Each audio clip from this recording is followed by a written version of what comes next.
Така, брачила сега се е затворил горе в апартамента, не ме пуска. Нанесъл се е вътре, купони, он един идвам, уж да свида апартамента, заключили го и не ме пускат изобщо. Вътре са нанесли и сега искат пари.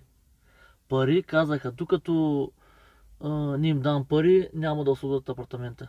И сега тук съм го извикал, приготвил съм някакви пари да дам, защото не става. Не става без пари, не може да се влезе в апартамента и го седи. Айде бе, брачет, идвай тук.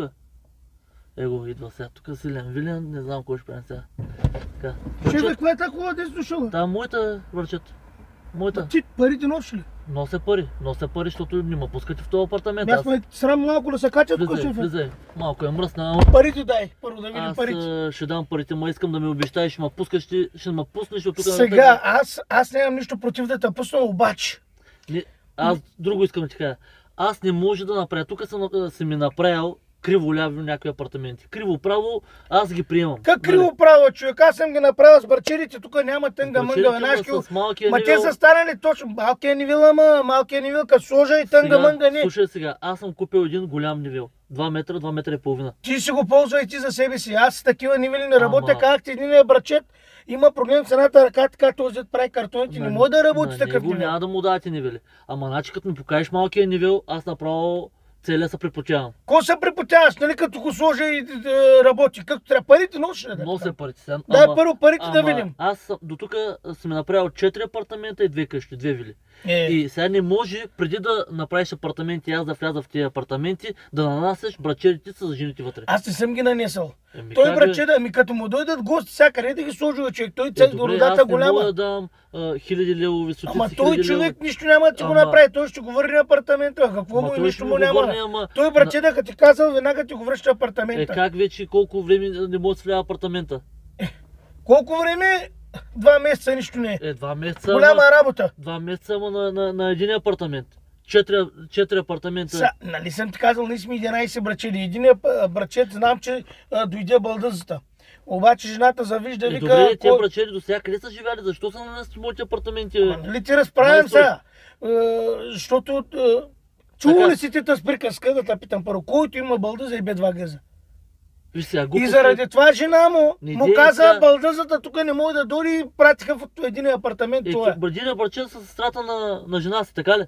Не, защото да не дойде балдъзата в тях, да не направят някакъв харашик там, да стане някой мазал. И затова браче да я закара там в апартамента един. Спокойно тя каза, че до лятото ще и тук по-ще го освободят. Няма страшно. Нищо не е станало. Ама аз знам кой ще стане майстор. Балдъската се тръгне, ще нависете детето. Няма страшно. За той браче да каза, че това свърша работа. Добре, аз за друго сега. Нали ти ми каза, ела, аз тук сега една седмица не ме пускаш вътре. С нощ ще идвам, лопам, тропам вътре някакви купони. Ако си ходил на къщата, да знаеш, че на къщата не може да влезеш там на етажа. Кой има там? Ма с нощ някакви купони. Сега. Аз като ти казах дай парите. Аз дойдох. Браче да му дойдо рода там от Френско. Къде да ги вкара? Няма къде да ги вкара. Добре, до сега къде ги е вкарвал? Не ги е вкарвал, те не са идвали. Обаче, и друго не мога да разбера. Ти за парата ли ма езика или за кома езика? Парата ти казвам, парата. Освобождават ли къщата там? Поне къщата ми. Първо да видя парата, ще приказваме. Ето. Това ли е? Не са малко. Колко лева са това? Не са малко. Бая. Колкото ми даде банката, ето. Колко ти дала банката? Тя ти дала пари, брой. Ма какво да броя, Брой. Иди мята, вече ще замутра ръцен. Иди мята. Ще шатна, че... Да. Че се завил. Само ключовите ми дайте, моля те са. Ключовите. Като броя не ме прекъсвай. Да. Дигни хората да видят. Нищо да гледа, кой ще гледа, брачета? Всички хора, които те гледат и казват, че не съм ти дал бил пари. Това пари ли са 4000 лева? Това са 10% от парите, 10% само. 10%, никакво освобождаване, брачените. Чакай, бе, брачет. Няма кой да чакам тук. Ти ще си тук, аз се тръгвам. Ама не, брачет, не мой. Няма, не може. Ключовите ми дай поне, брачет. Не може да ти дам. Ама майсторе, чакай. Парата взех. Чакай, майсторе, чакай.